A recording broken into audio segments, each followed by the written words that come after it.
This podcast is for educational and entertainment purposes only. Nothing stated on it, either by its hosts or any guests, is to be construed as psychological, medical, or legal advice.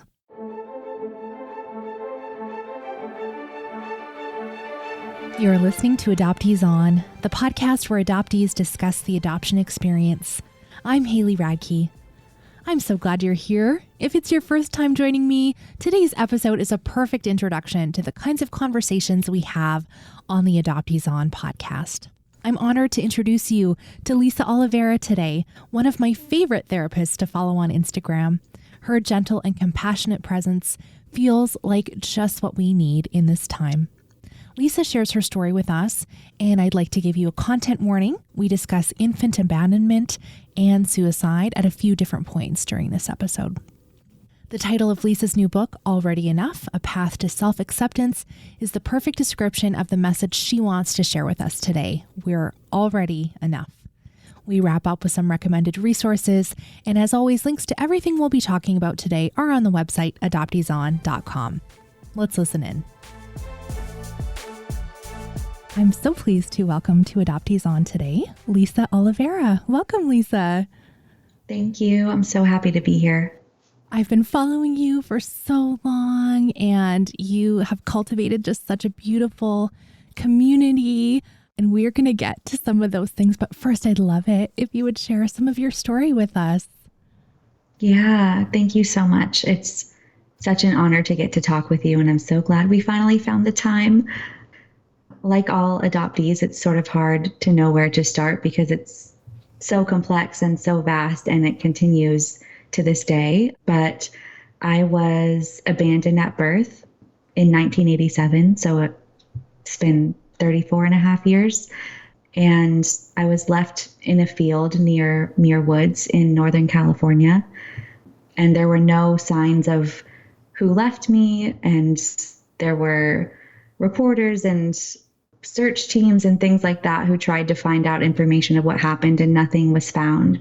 But luckily I was healthy and I was adopted 2 days later. Well, technically I wasn't adopted for 9 months, but I was taken home by the parents who ended up adopting me 2 days after I was born. And growing up, I had such a deep curiosity about what happened, and because I felt so much shame about that curiosity, I really buried it and felt like there was something wrong with wondering about what it was like to be adopted and who left me and who my birth mother was and why I was left. I was given so many messages to just be grateful that I had a family and that whoever left me didn't matter and that she was bad. I was given messages that at least you have a family now, and just a lot of the sort of toxic positivity that adoptees are so often given in this culture. And so I felt like something was really wrong with me for thinking about my birth mother so much, for wondering why I was left. And I think that shame, compounded with not knowing my story, just made all of it so much harder to deal with and manage. And on top of that, I didn't talk to anyone about it because of that shame. So I carried this deep unknowing and this deep yearning to know who my birth mother was, and this deep pain of being disconnected from her. And then felt like that wasn't how I should feel because of just the lack of understanding and the lack of support around my experience growing up. So it led to just a lot of really deep pain and very severe depression in my early teens into my 20s. It led to a suicide attempt when I was 14, which is when I started therapy. And even in that experience, it was still challenging to feel like what I was feeling about my adoption and about being abandoned and about this deep grief around that disconnection was valid, because again, so many people don't understand the grief and trauma of adoption. And so finding a therapist who understood took a while, but it was in therapy with an adoption competent therapist where I first was able to start talking about my experience honestly, and where I was first told that it makes sense to feel grief, that it makes sense to wonder about my story, that it makes sense to miss my birth mother. And that experience led me to a lot of exploration and a lot of questioning around my adoption and what it meant to me and how I held it.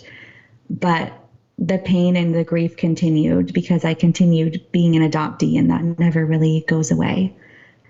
And as I lived into my mid-20s, I started feeling more ready to explore if finding my birth family was an option. And I was given an Ancestry.com DNA kit when I was 26. From who? From a person that I was dating at the time.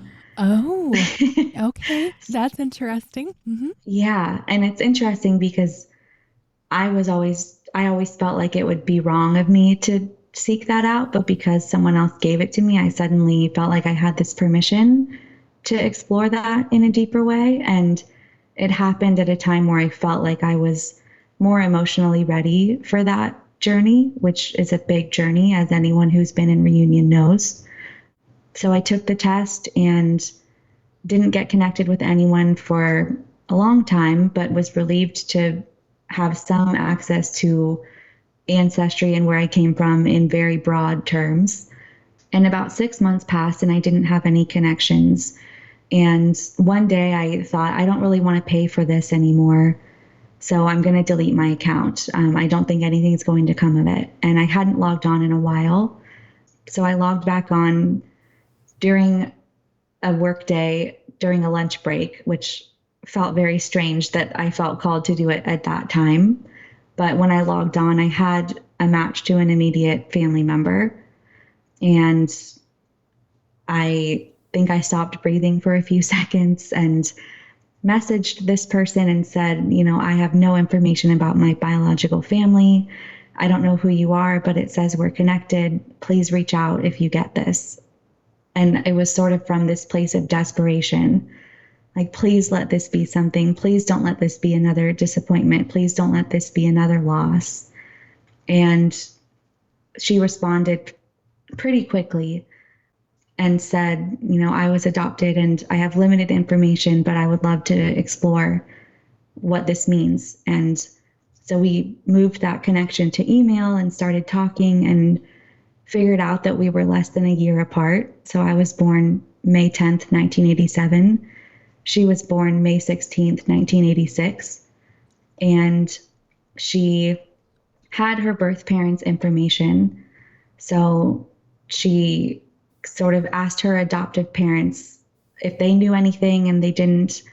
And she gave me the name of her birth parents. And when she told me her birth father's name and said that he lived in the town he lived in, he still lived in the place where I was found.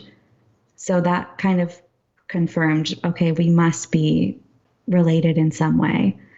And we exchanged photos and we looked extremely similar. And it turned out that we were biological sisters, full sisters. Years before, I had written my birth mother a letter just to try and find closure within myself. And I ended up emailing that letter to this person who was my sister's birth mother. And she responded and said she had never told anyone what happened, and that we were full sisters, and that we had a full brother out there and a half sister. And so much came of that. But what ended up happening is I ended up meeting my biological sister and my biological brother within a few months of that initial Ancestry.com contact. We became really close. About a year later, I met my birth mother, and that was quite an experience that I think I'm still processing, even though it's been 5 years now. And we've been in intermittent contact on and off since then. But yeah, I think I'm still processing everything that I just said, and I'm sure I will be for a lifetime.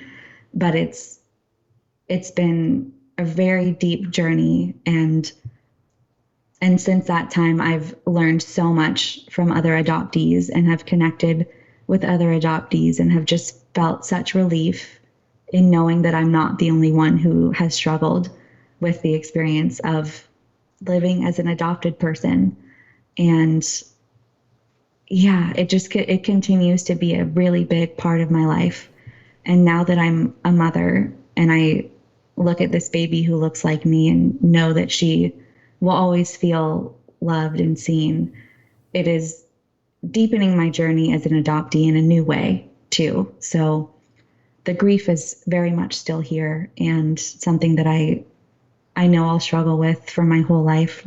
The depression is still on and off and something I know I'll struggle with for my whole life. And yeah, I think that's kind of the quickest way to share my story. Maybe it wasn't very quick, but as everyone who listens knows, it's hard to sort of, it's hard to tell such a complex experience in a time sequential way. So hopefully that all made somewhat sense. Absolutely. And thank you for inviting us in those intimate moments as well. Like, I know for foundlings, there's this extra complexity. And so knowing that you were able to meet your mother is so intriguing to me. So I'm really drawn to hear more about that. Maybe we'll get to that. But can you talk a little bit more about becoming a mother as an adoptee, what that experience was like for you? Because by that point in your life, because you have a new baby, brand new baby, can't believe it, so tiny still. And so you've processed for years and years and years, and you're a therapist yourself. And so I imagine you're very aware of your feelings. So maybe talk about pregnancy and just the connection you have with your baby. I think as much processing and as much, emotional intelligence as you can have, there will never be enough to have that processing be over and to be unaffected. And so being pregnant and feeling this deep connection to the baby from the start while she was in my belly, feeling this deep knowing that she heard my voice and knew me on an intimate cellular level, brought up an incredible amount of grief and really signified to me why the loss that is centered around adoption is so deep. And I think just experiencing the connection to my baby and the love I was pouring into her before she even was born just reminded me of the importance of that biological connection and therefore the significance of that loss. So I think being pregnant and then giving birth really allowed me to validate the grief that I've held for so long in a new way, in a really embodied way.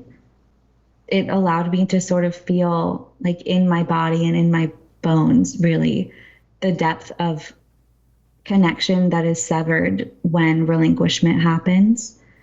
And also the sort of the impossible experience of abandoning a baby, something that I literally can't imagine. And I think I've discovered a newfound compassion for my younger self that I had felt before, but that feels a lot more, like I said, a lot more embodied now. And also just a reminder that the grief around adoption is going to keep coming up through different seasons, through different experiences, and these different life milestones bring it up in different ways. So I've been really in the depth of processing that still. And I imagine more processing will happen as I move out of this initial newborn stage and have more space and time to really look at what just happened over the last year and what it has meant to me and what it means for my experience as an adoptee and how I want to hold it, and how I want to relate to it moving forward. But I think the main thing being a mother as an adoptee has brought up is the depth of grief and the depth of love.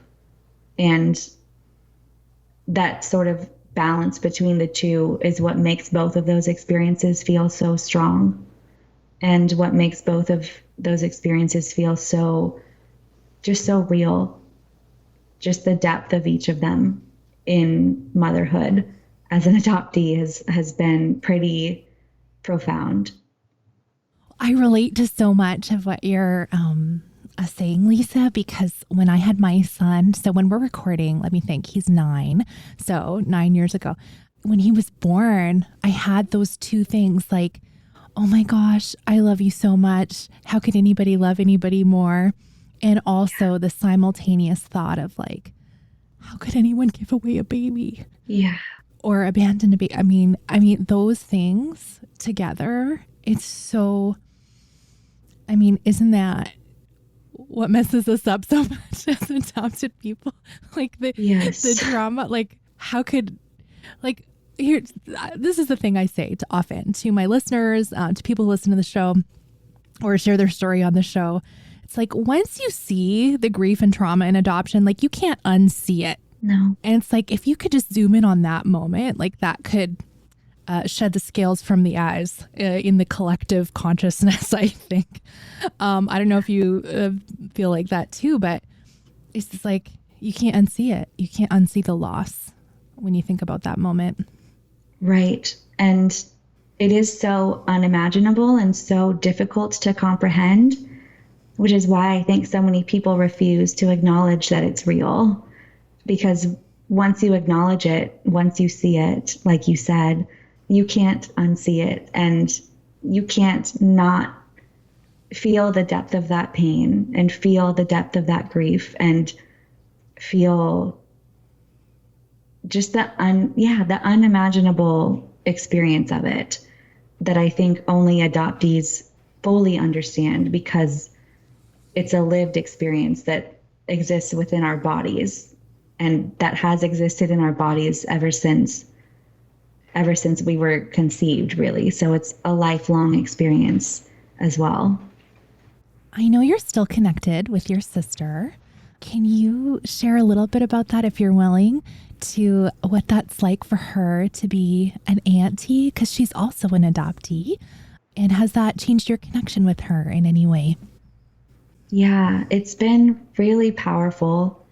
I think for both of us, for me to be able to give that to her, which is something she never thought she would have, and for me to have her support, which is something I never thought I would have.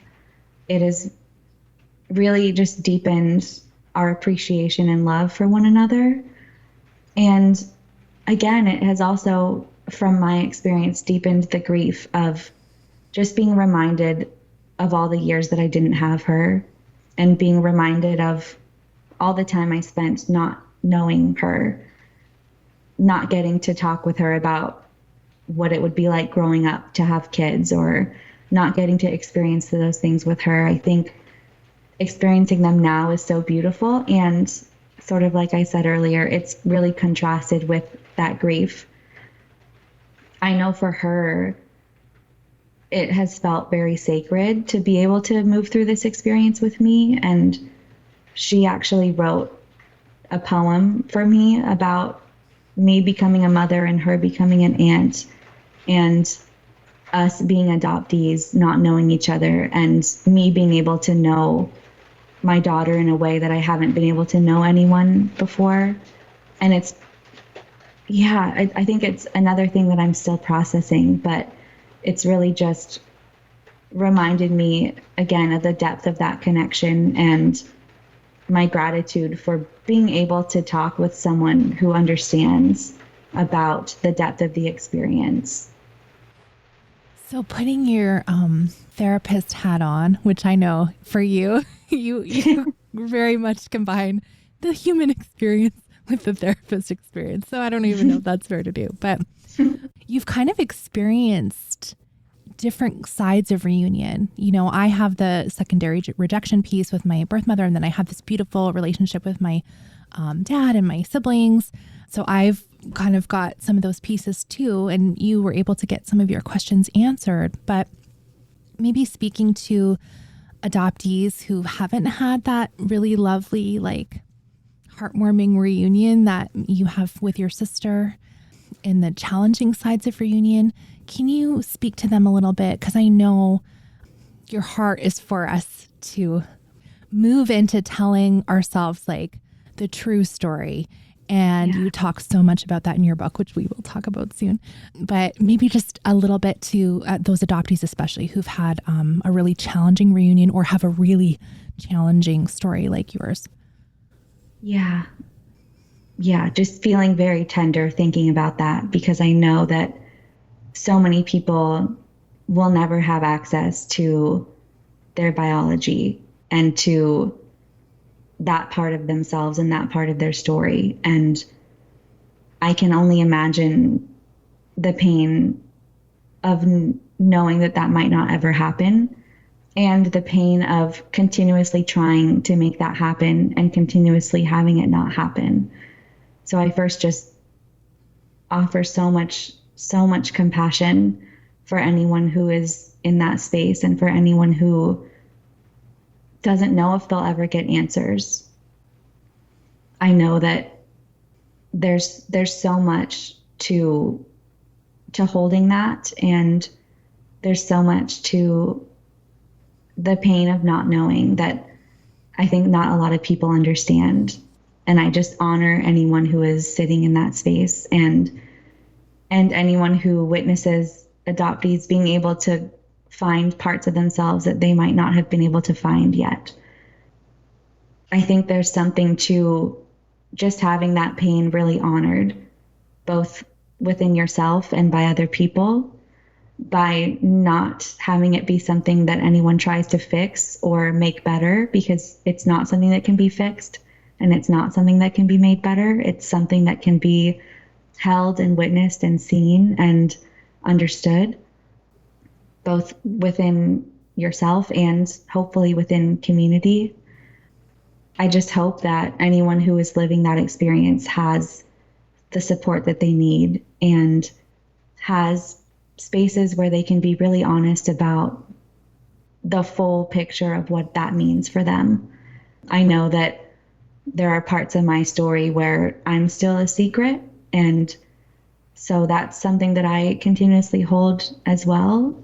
And I think any adoptee's story is so complex, and I think there's something almost like life or death important about having a space where you can really let yourself be seen in that, in a really honest, full way, especially by other adoptees, which is one of the reasons I'm so deeply grateful for your podcast.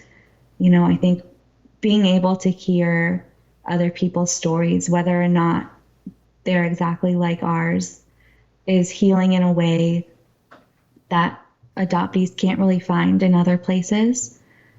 And I hope that anyone who is struggling with reckoning with their story can find themselves feeling held, just knowing that they're not alone, and that their feelings are valid, and that there's nothing wrong with what they feel. There's nothing wrong with however they're holding their experience.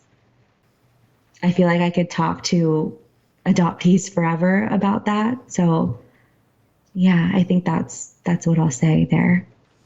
Thank you. I appreciate those words. And I have goosebumps, because I do feel like the connection with other adoptees is so healing. I absolutely believe that too. And there's something that we just can't explain to the non-adopted that just it's not relatable. There's no good example. If you haven't lived it, you just don't get it. That's just sort of how it is, in my opinion. Yeah, agreed. Are you willing to share a little bit of what happened when you were first able to meet your birth mother, or communicate with her, or like hear some of that story? I feel like it's so unusual, Lisa, that you're able to find her. Yeah, I feel like it is too. And I still almost can't comprehend that it's real and that it happened. I think part of me is still sort of protecting that younger part and almost not fully letting that in, not fully into, like, I don't feel like I've fully integrated that yet, even though it's been 5 or 6 years. If I can interrupt, my what I picture is like having to separate the idea of this person is my biology and my birth mother from this is the person that abandoned me. Yeah. Because that's very different than, and I'm not saying less or more painful, not doing the comparison thing. It's very different than a mother who chose relinquishment, which, if I'm recalling correctly, is what she did for your older sister. Yeah. Okay. Yeah.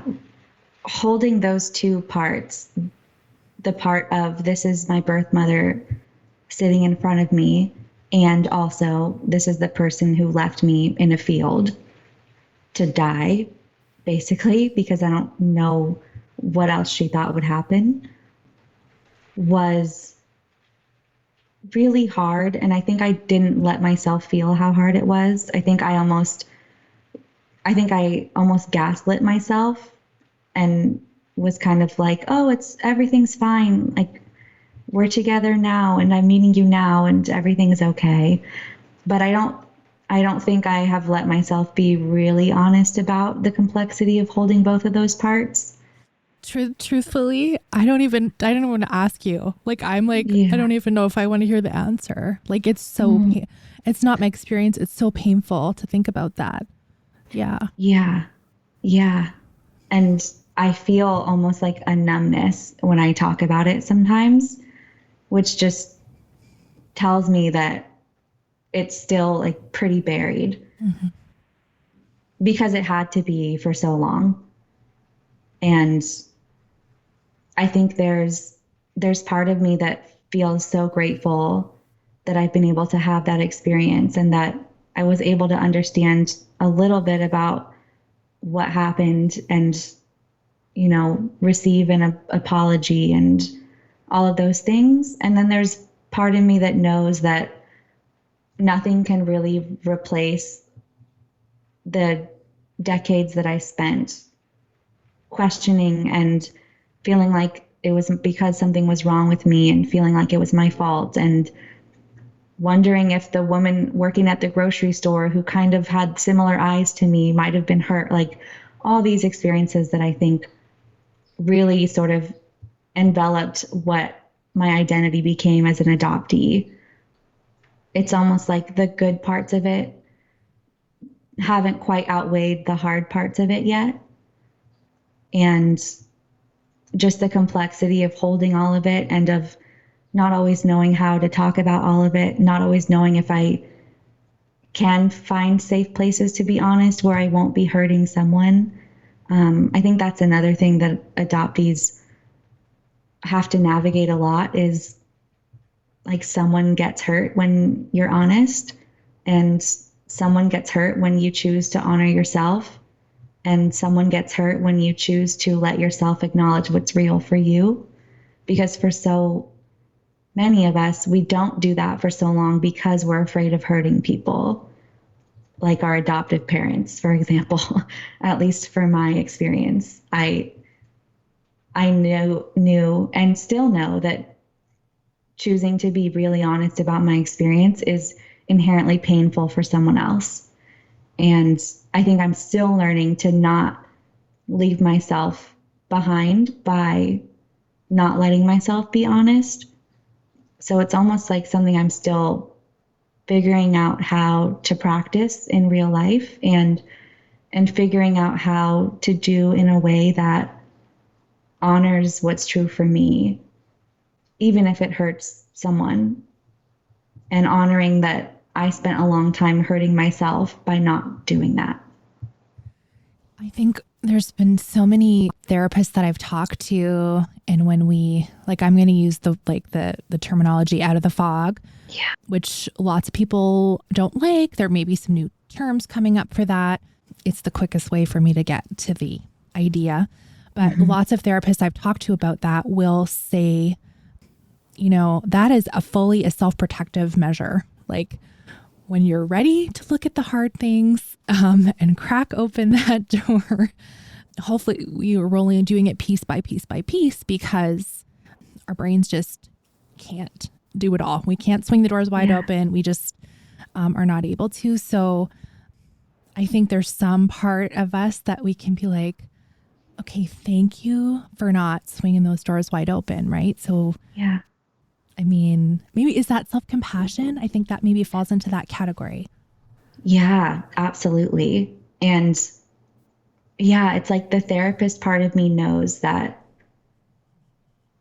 there are so many beautiful reasons that we do or don't explore certain things, or that we can or can't process certain things yet. And those are such self-compassionate ways of taking care of ourselves and of honoring what we do and don't have capacity for, what we do and don't have even like the nervous system to hold yet. And so it's almost like there's a therapist part of me who knows this and understands this and holds this. And then there's the human part of me who doesn't always remember that, and who isn't always living as a therapist, but is living as an adoptee who is navigating this messy experience. And so I think balancing between those two, and balancing between the understanding and knowledge that I have, and also just the messiness of the lived experience that I have, has been a process and continues to be a process. And I think I, at times, have used my experience as a therapist and my understanding and knowledge and foundation in understanding trauma and the brain and, what happens during relinquishment and all of these things. That can easily be used as a way to not let myself feel.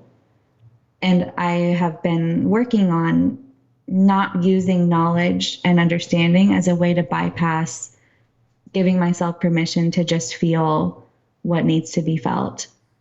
And it almost feels like the experience is thawing out right now. Like it felt frozen for a really long time, and knowledge and keeping it at that level can keep it frozen.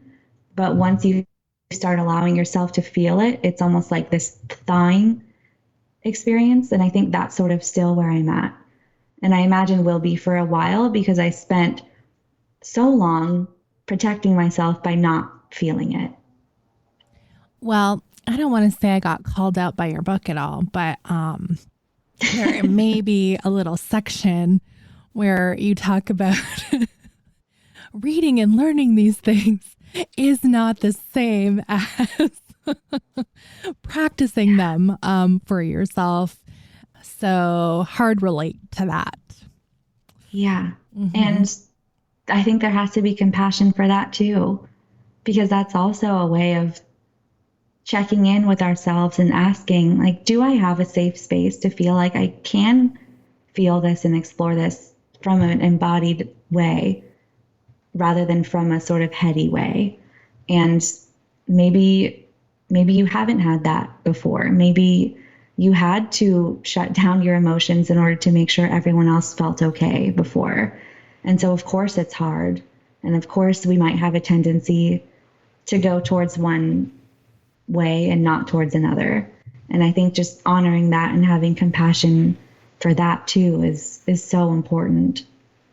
Well, I relate to you. This is the first time we've talked, but I, relate to so much of what you share on your Instagram, and you teach, and you have a few videos where you read people letters and things. And I found out we are both INFJs, both highly sensitive people. We have a lot of similarities. So when I was reading your book, and you just have this really gentle way of speaking and talking to us, and in this very compassionate way, I was like, oh, I very much relate to talking to other people this way and thinking and holding that space for other people. But when it comes to turn back on ourselves, can't even say it, on myself.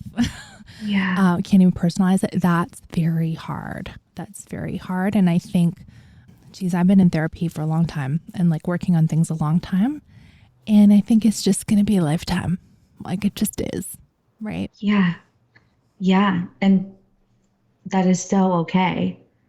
And so human and so normal. And honestly, so self-honoring to not let yourself think you should somehow finish all of this up, and to not let yourself believe that you should somehow get to a place where you're not affected by it anymore and you have everything you need to feel okay and you don't need any support. Right?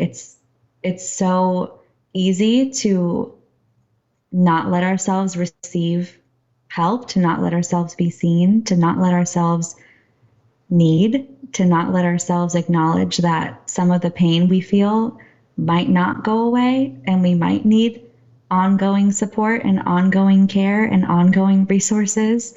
And while things might ebb and flow and become easier during different seasons and harder during other seasons, I think it's a beautiful thing to let yourself acknowledge that maybe it will be for a lifetime. And it's almost like, can that be okay?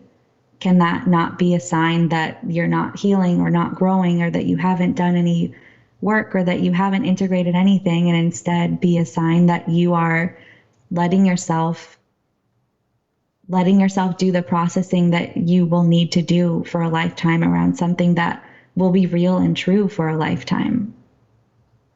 And I think I remind myself of that too, that just because I'm a therapist and that I have this understanding doesn't mean that I'm not going to need ongoing support either. Thank you for saying that. I think I've almost always had guests who have been processing the things for a while, because, I never want to like put the fresh new story on display, because I don't think it's the whole story. Like when you look at the honeymoon stage and reunion, and Yeah. I mean, I may have dug up an article from 2015 that shares your reunion with your sister. And it's framed very much in the light of so many adoption reunion stories. And it's the honeymoon. But, we fast forward and you still have a really great relationship with her.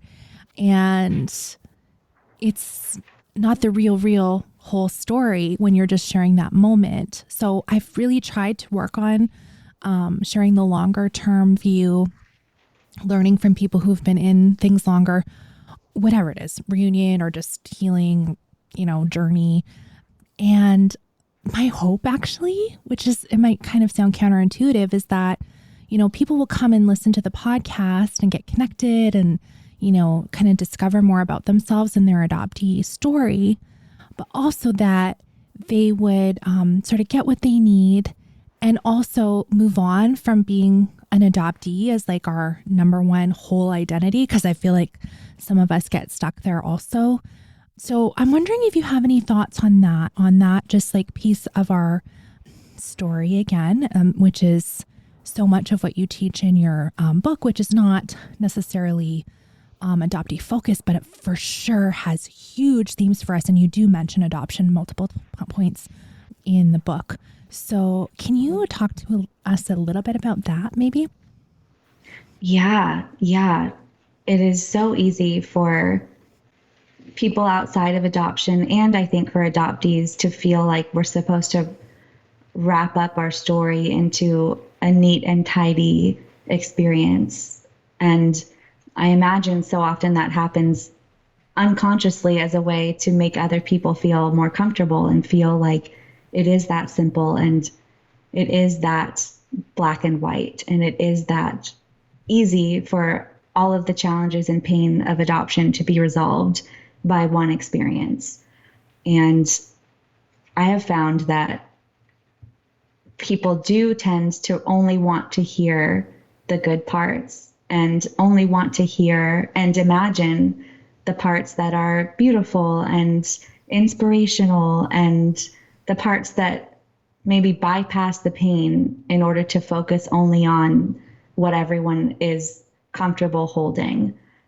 And so there's also kind of an erasure of the complexity of being an adoptee when you share parts of your story, because so often it gets trimmed down to only the part that is digestible for people. And there's so much more than that. And it doesn't end because we will be adoptees forever. So our experience as an adoptee is ongoing. But it so often gets contextualized by these events and these specific experiences rather than the continuously lived experience of what it means through different points of our lives, through different phases of how it shows up for us and different ways it impacts us through different seasons. And so I think there's something so important about, like you said, both acknowledging that it is an ongoing process and experience and not one that we have to wrap up in order to make anyone else comfortable. Even if other people choose to only pull out certain parts, that doesn't mean that those are the only parts that are valid or worthy of being heard and seen.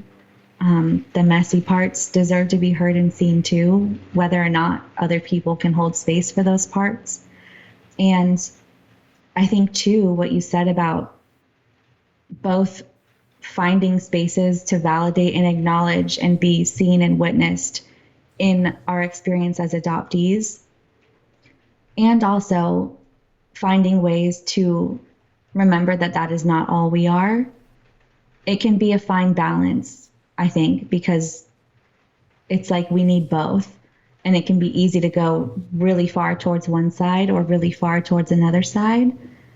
But I think it's a lifelong balance of acknowledging how we are impacted by our stories, by our identities, by our experience as adoptees, and remembering who we are outside of those experiences, remembering what exists outside of those experiences, remembering that we are not our pain, we are not our stories, and our pain and our stories are important and inform a lot of who we are. So I think there really needs to be an ongoing holding of both. And I imagine that ebbs and flows during different seasons. You know, there are some seasons where I don't think about being adoptee as much, or it doesn't come up as much. And then there are other seasons where it feels like that's all I think about, and it feels like it's everywhere and that it's impacting everything. And so I think just being mindful of that and noticing that and just being aware that that's something to sort of pay attention to can be really supportive. At least it has been for me. I try to not speak for other people. So if I've done that, I apologize, because I know my experience is not everyone's, but I know for me it's been supportive to try and hold both and just notice where I'm at in any given season of my life. Thank you. As we've talked for this hour, I've heard the rain like strengthen and lessen where you are. And every time it comes, I'm like, oh, this is like a pivotal moment. And you keep talking about the ebb and flow and the both and. I'm like, oh, the rain is just like echoing that for us today. Thank you, rain. I won't feel salty about the rain. We have snow here when we're recording. So. Oh my gosh. Oh my goodness. Yeah. You know, Canada, bear with me about the sound. Oh no, it's all good. I wanted to mention it because I was like, this is like symbolic in some way. Maybe if I start talking about it, I'll get there. I don't know if I did or not, but you did. Okay. You did. Well, this has been just, oh gosh, such a treat. And, you know, I've mentioned your book a couple times in the interview, and I just want to say, like, of course I'm going to recommend it.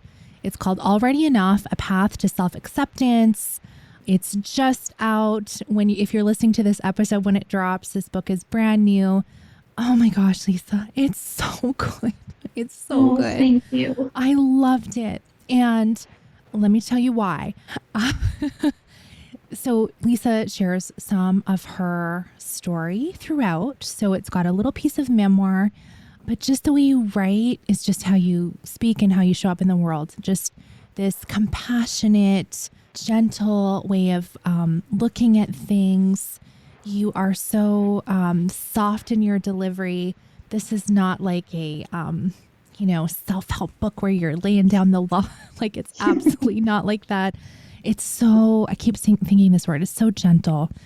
And as an adopted person to read, the way you talk about adoptee grief, just like, period. This is how it is.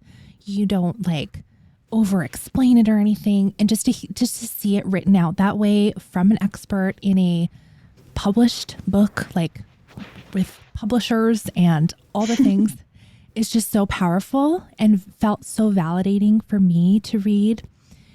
And you have so many questions throughout, dozens and dozens of these just kind, gentle questions for us to explore our experiences more in a safe way.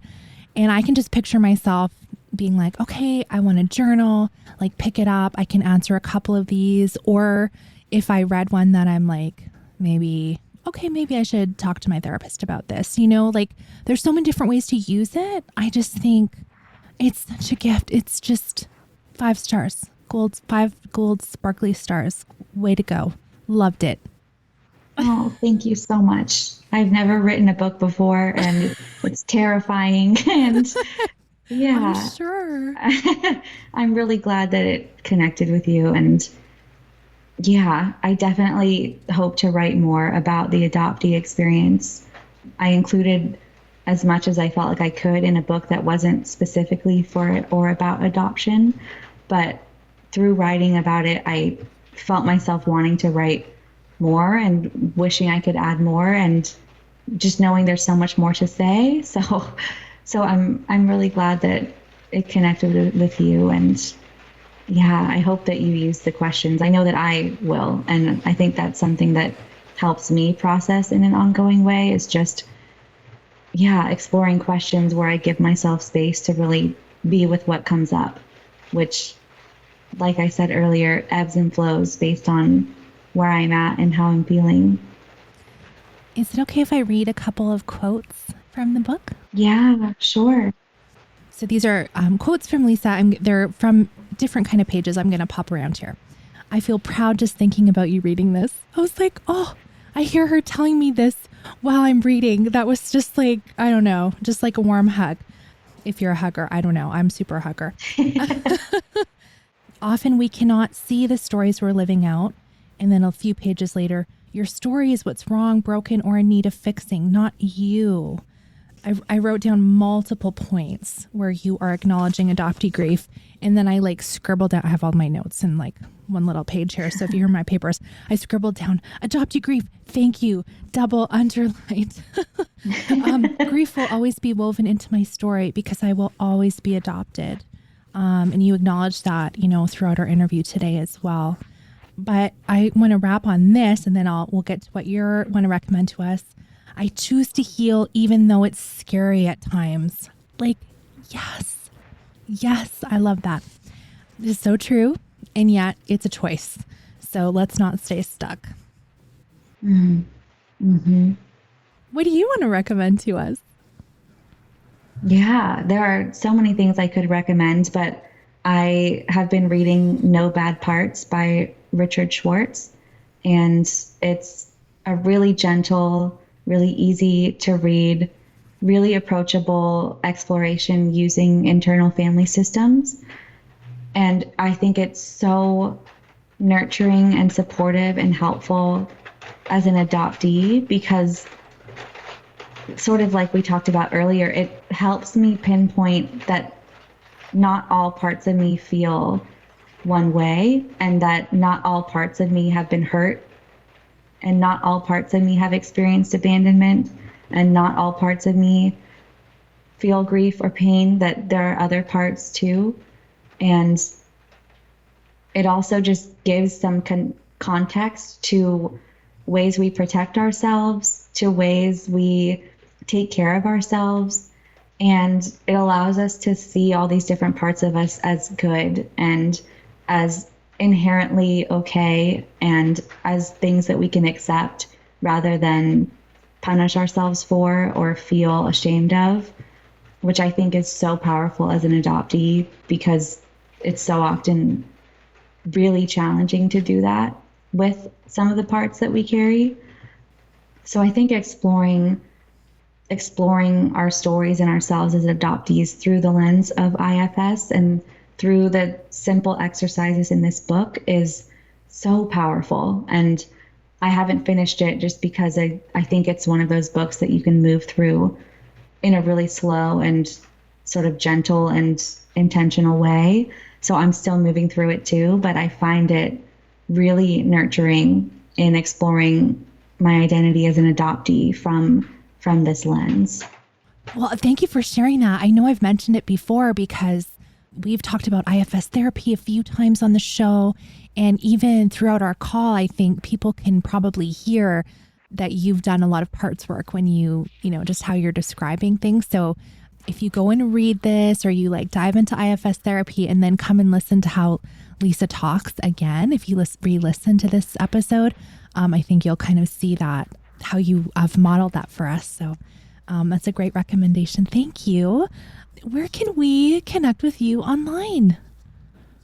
Yeah, you can connect with me on Instagram.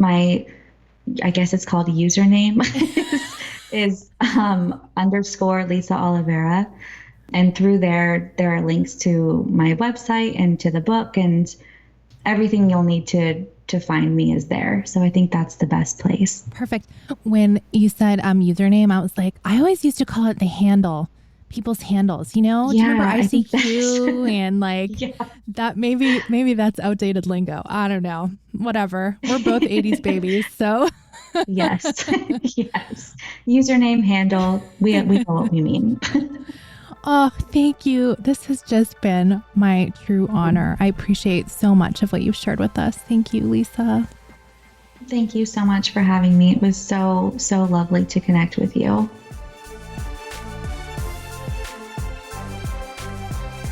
I am so thankful for therapists like Lisa who are willing to share their deep thoughts and feelings with us.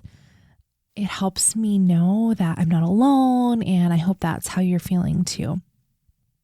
I started the podcast because I was feeling really alone and like I was the only one going through this adoptee experience. I was having troubles in reunion and the ups and downs, and it's just like, it was just so much. And I was like, oh my gosh, is it me?